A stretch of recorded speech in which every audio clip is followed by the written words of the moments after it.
Hey, what's good, everybody? Welcome back to the channel. I'm Carl from Sovcits and Chronicles. Today, we're going to be in the courtroom three separate times with three separate sovereign citizens in the courtroom of Victoria Shackelford out of the city of Taylor, the 23rd district, out of the state of Michigan. All right, like I said, she's going to have three separate sovereign citizens before her. So these are going to be three separate hearings, three separate cases. So with all that being said, let's get to these three proceedings. All right, Mr. Page, this is 242804, the City of Taylor versus Zachary Page. And good afternoon, Your Honor. For the record, Matthew Zick for the people.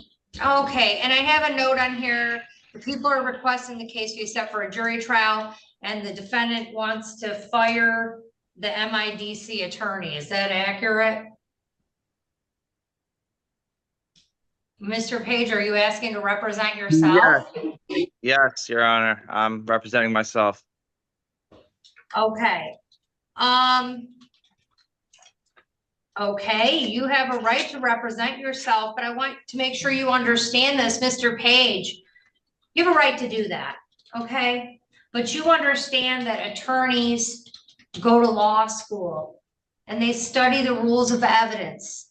And if a person who is not a lawyer wants to proceed in a case, they're held to the same standard. You have to play within the same rules as a lawyer when you represent yourself. Do you understand that? Yes, ma'am.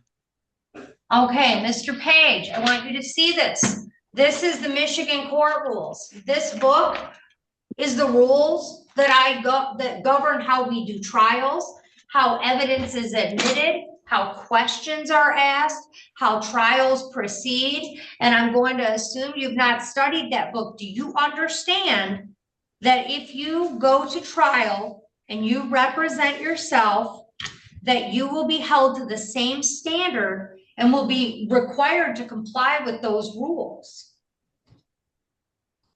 I understand. Okay, is there anything else you want to put on record? Yes. All right, go ahead. I, Zachary Page, lowercase a-h-a-r-y, P-A-G-E, a living man and one of the people of the Constitutional Republic of Michigan, appearing today sui juris. I am here under special appearance and under duress to address this matter. I am the beneficiary of the trust established by the U.S. Constitution and the Michigan Constitution, which operate as trust agreements. Under these trust agreements, public officials act as trustees and are bound by their oaths of office to serve the people, the beneficiaries. Their primary duty is to uphold and protect the inherent and unalienable rights of the people as mandated by these constitutions. Okay, all right, Mr. Page. I have more. I know you can submit it in writing. I've heard it all before, sir. If you want to be a sovereign citizen today, that's fine with me. All right, but we're going to get through this court proceeding, and I want you to know you're going to behave at trial. You are bound by the laws of the state of Michigan, and that's how we'll be proceeding. So, sir, as to arraignment, how do you plead? You can plead guilty, you can plead not guilty, or you can stand mute.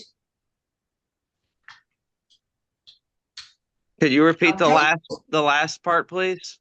You could stand mute. That means you don't say anything and I enter a not guilty plea for you.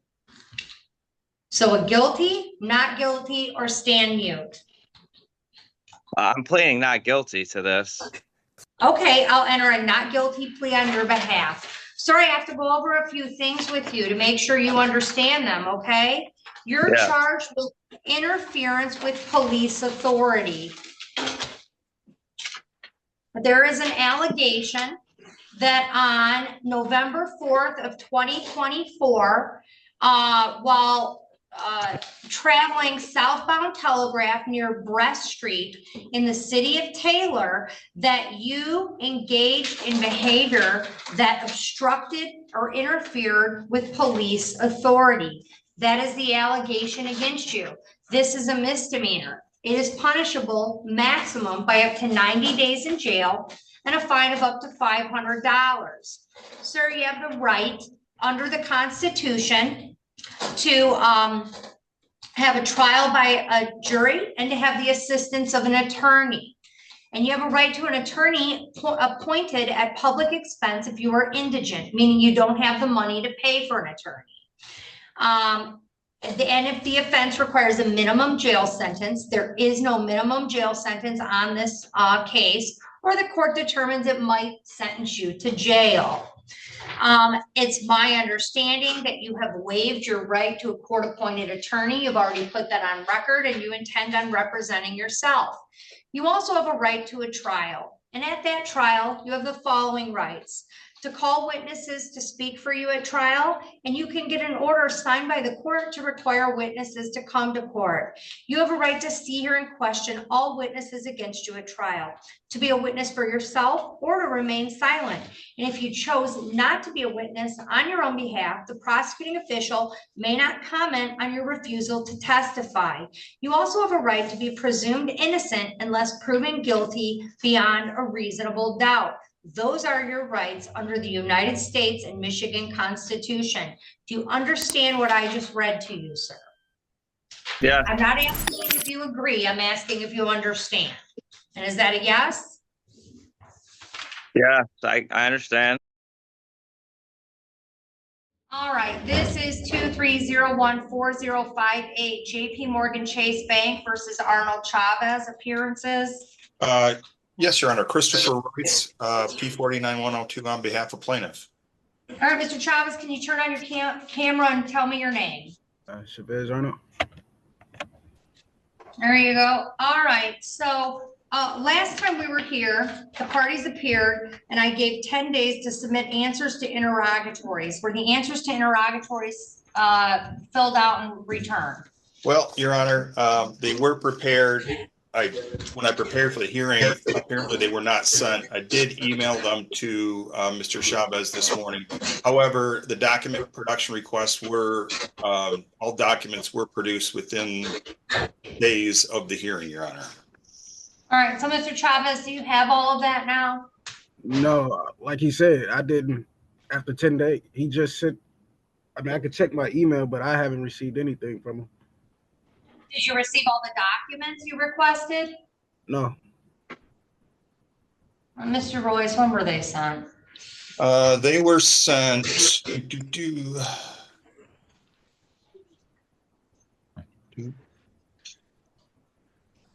on August 30th. Make sure that I'm.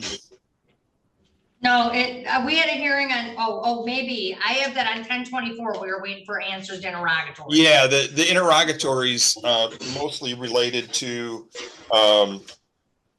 whether there's compliance with the UCC and transfer of a note, and whether there was an assignment of debt, which of course there was not here. Were all the documents submitted? All documents, except for he had requested internal accounting records of Chase Bank, just generally, not specific. But the Chase Bank record relative to his account statements were provided. Okay. So Mr. Chavez, what is the defense on this case? What is your defense? Well, I needed to see one of the documents. Well, my defense is that, you know, I've been researching the law and, you know, the powers of the banks, and it's more of a accuracy of the actual accounting that I'm trying to make sure, and, you know, make sure that everything is accurate. So it's not my intent to not pay anything, but I need to know, you know, based off the accounting, that I am paying what I'm supposed to be paying. And based off of what they're saying, your last payment, I mean, back on 5/15/23, you owe $3,398.36. And they're coming for $3,398.36. I mean, that was the balance on the card at that time. Like, that's why I asked questions, Your Honor. You know, you say you gave them 10 days to send it to me. They didn't send it to me. I just got an email this morning. Chavez, you're not disputing that you had the card. right? But that's not the issue at hand, is what I'm saying. No, it is the issue at hand. The issue at hand is, did you have a credit card? Did you use money on that card? And did you not pay the card off? That's the only question. Right. Those So, are the questions. okay, my defense is I am the lender and they borrowed from me. What did they borrow from you? My personal security, which I'm No, entitled to rights to. no, I'm not buying that. No, no, no. Listen Okay. to me. You listen. It's not about, I have it. I'm going by the law, Your Honor. I'm not just making No, up you're not anything. going by the law. You're making up the law as you go along. You took a credit card on. You agreed with that. And then you had a credit card. You used the credit card. You have a balance on the card and you didn't pay on the card. They don't owe you anything. So so when I asked for the application, the evidence that opened up the account, because they go by GAAP accounting principles. If my application opened up the account, that means there will be a credit on my account because that's a cash equivalent. That's what the law says. All right. Mr. Royce, I don't have a motion for summary disposition in the file. Yeah, we talked about that last time and I was going to file one, but this hearing was a little bit too early. The motion would have had to been filed the next day. So I did not get that out. All right, motion for summary disposition. We will have a hearing for a summary disposition on 1, 2, 3, 4, December 19th. Can I see that? 1 second. One second here. I have them. No, wait a minute. December 19th. Okay. It's gonna have to be January 9th. Okay. My clerk's indicating. So. I will get that out motion for right summary away. I had it disposition. prepared, but then I noticed that I didn't have enough time to actually serve it. Yeah, motion for summary disposition, hearing date will be January 9th to 25th.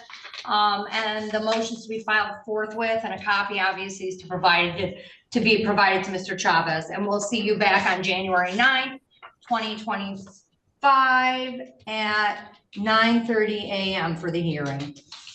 Thank you, Your Honor. All right, we're all set. All right, and I've got Mr. Chavez back. Do I have Discover Bank still? Yes, Your Honor. All right, Mr. Chavez, can you turn on your camera and your microphone, please, sir?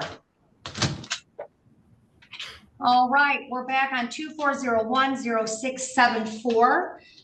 The Discover Bank versus Arnold Chavez. Can I get appearances? Good morning, Your Honor. Michael Goethals, P number 48992, of counsel to the law firm of Buckles and Buckles, appearing on behalf of Discover Bank. All right, Mr. Chavez, tell me your name. Chavez Arnold. All right, and I know that we had a previous court date on this on October 10th, and the default was filed. And then an objection was filed timely on this case. So we're here to set aside the judgment.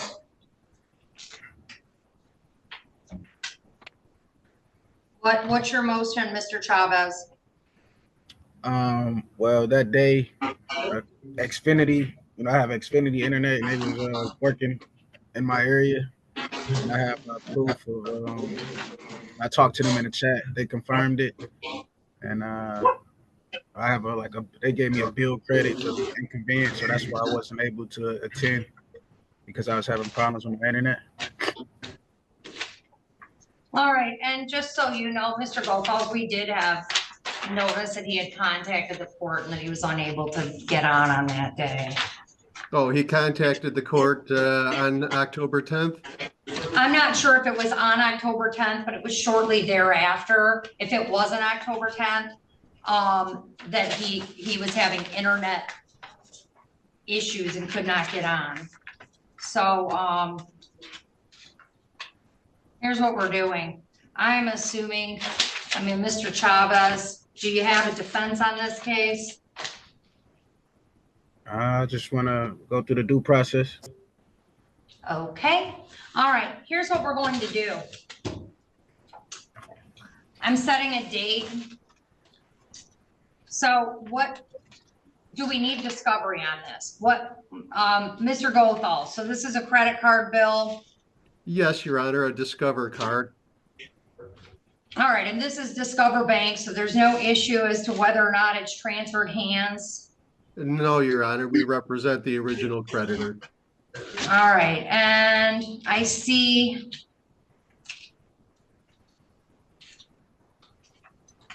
there's an answer file. All right, this is an account stated under MCR 2.116, parent I. This court is making a ruling immediately based on the pleadings. The answer from Mr. Arnold indicates that he does not dispute that the card was taken out.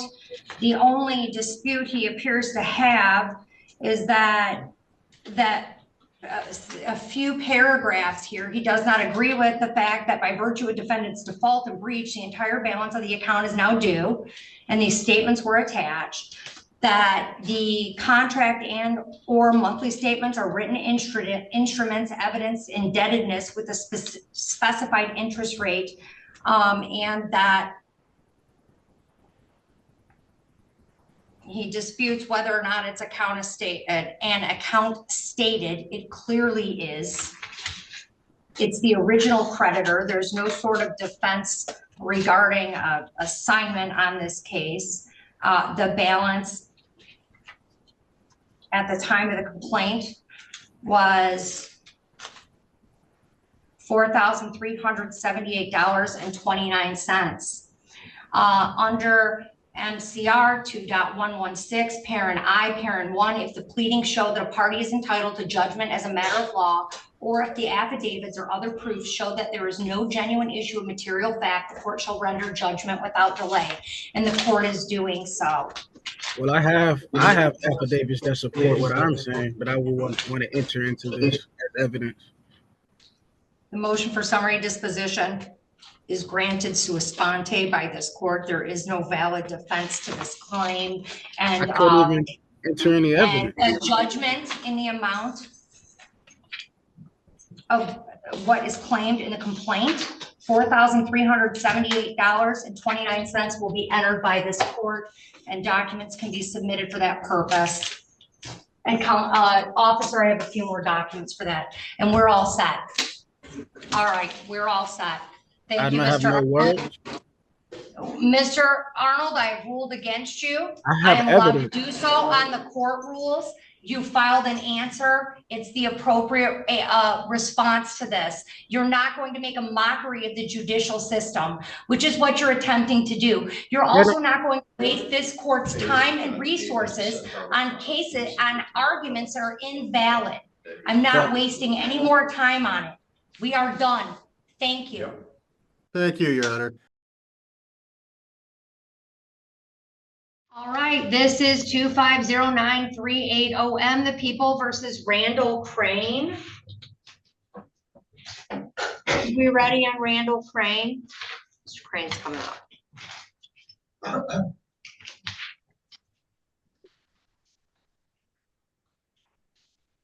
Hey, you, Mr. Kazicki? No. Mr. Crane, do you have counsel? Was that you, Mr. Barron? Your Honor, Todd Barrett, I did speak with Mr. Crane prior to the court calling the case today.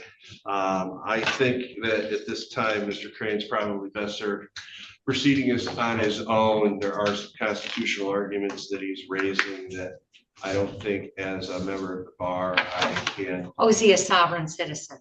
He's making some sovereign arguments, yes. Okay, I have very little patience for them. I will let you know that, sir. So, okay, tell me your name. My name is Randall Crane. That's a living name, not a corporate fiction. So you're a real person named Randall Crane. Person. Okay. Okay, no, listen to me. Sir, you're here today because you have some charges against you. All right. I'm challenging the court's jurisdiction. Okay, well, denied. Your motion's denied. I have jurisdiction to the Constitution of the state of Michigan. What's your next? I'm not arguing with you, sir. I have jurisdiction. You So, have to provide subject matter jurisdiction as well Okay. as personal jurisdiction to me before these can proceed. okay, your motion's denied. I have jurisdiction under the Constitution of the state of Michigan. What else? What else? You do not have jurisdiction over the natural. I just said I did. No, you don't. All right. All right, Okay. so sir, do you want to proceed on these cases and talk to the prosecutor? Don't look on your phone while you're talking to me. If you My don't notes know- are on- No, you listen to me. If you don't know your sovereign citizen arguments well enough to come up here and say them, I can tell you can't have I can tell you can't have a phone in here. I want you to listen to me. You're here today on misdemeanor charges, no talking. You're brought into court, you've already been arraigned, you have a charge of interfering with police officers in the, while they're doing official business. That's a misdemeanor, punishable by up to 90 days in jail and a fine of up to $500.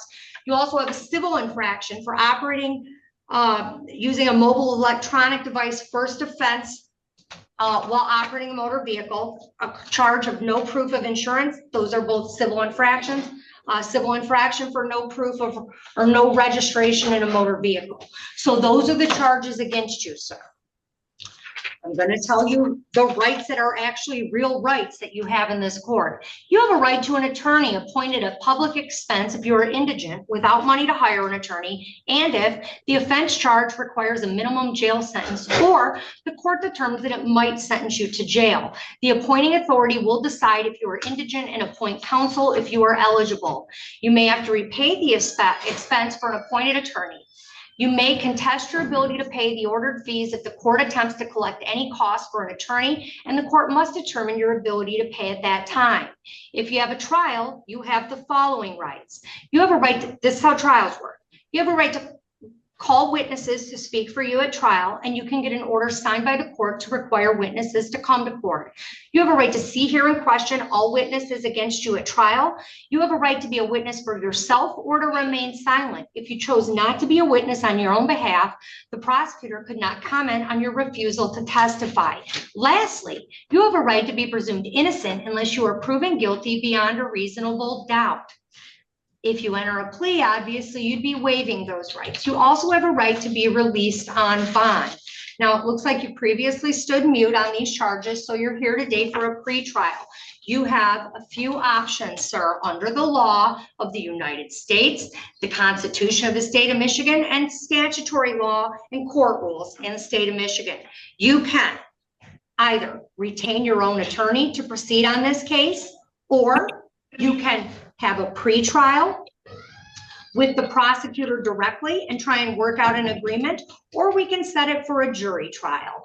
Okay, those are your options. You can get an attorney, use a court appointed attorney, but you understand that attorneys have an obligation to follow the law and not make frivolous arguments, which is what you want to make today. And if an attorney makes those arguments on your behalf, I could sanction them. So no attorney on this green earth is going to come in and make the frivolous arguments you're making on your behalf. Or you can speak to the prosecutor, or we can just set it for a jury trial. Out of those, I don't want to hear it. I want you to pick out of those four options what you want to do. Hire an attorney, speak with court appointed attorney, talk directly to the prosecutor to work towards a resolution, or set a jury trial. Pick. Let me ask you a question. No, I asked you a question and I'm telling you to answer it. And I have the right to understand my rights and understanding. Sir, exactly here, what- can you hand him this form? These are your constitutional rights I just read to you. Why don't you have a seat? You have a seat, read your rights, and I'll call your case Your Honor, back I up. am asking for you. Have a seat right now What and was read your your oath of rights. Office. Have a seat. Have a seat right now and read your rights, sir. If you I don't read- understand them, read them. I move for this court to dismiss. Have a seat. Okay, next case. All right, we're coming back up. This is 2509380M, the City of Taylor versus Randall Crane. Mr. Crane, you want to come back up? Mr. Crane, did you have a chance to go over your constitutional rights that I provided to you? Yes, I understand my constitutional rights. Okay, thank you, sir. So at this time, I gave you four options. Would you like to retain your own attorney? Would you like to speak with House counsel and have an appointed attorney? Would you like to meet directly with the prosecutor? Or would you like to set the matter for jury trial? I'm going to be requesting for an order of change of venue. Denied. Anything else? There's no basis for that, sir. So I'm asking you, we'll just set it for a jury trial, okay?